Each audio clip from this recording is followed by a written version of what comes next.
Hanoi susu matuji chtpanida maka sesi bisa naba orang tua pakai situ iba yang iba kena sangat munda wabi racing just number 3 SP launching just number 2 ASP launching just number 2 ahnba tisale pa just number 2 bimona se Manipur pampu kiba international polo tanal singa Manipur ki team nana ko drama kata foreign polo club is the World Cup participant national tournament participant to lawa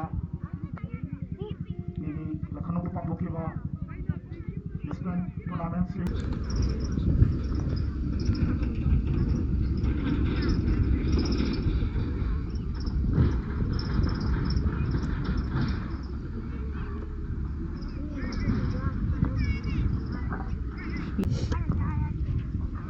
masih sananya akibat Amo kecil iya mas namang sih pernah buat silang laga mobil kan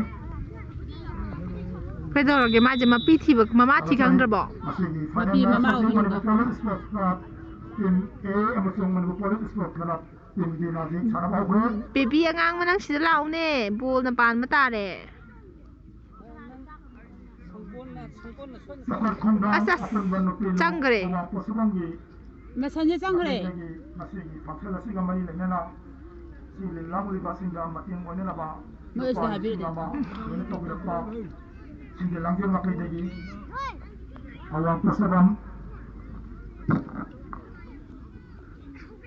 sakit kandang apa yang mana pilih awak pesan lagi imai bersing season sibu tak jadi Aluga nasi final match nasi dah ialan na goal sen ba first goal sen bada masna mnggum thara devi na ma ki taraf lagi sanoi sing interest na jenen sing ki thara devi na pasonga jene to ki gani hana thambiram basi ramu to thara chari sanoi sing mnggum da so wo nasi ki lakshmi mere ba ma am so masna mnggum thara devi jenen secretary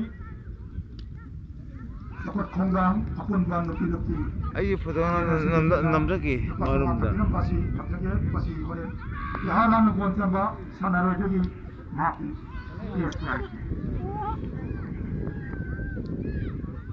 Astaga. ahnba hit hagla pada julsa dihna apne logani world post mein ke sekta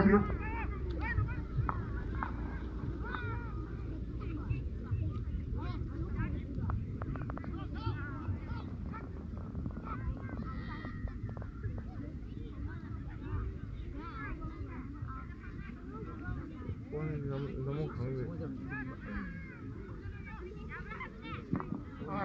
kamu lebih loh lu kesana lu nggak tahu tuh mana kalau kita boy ini orang itu coba sama sini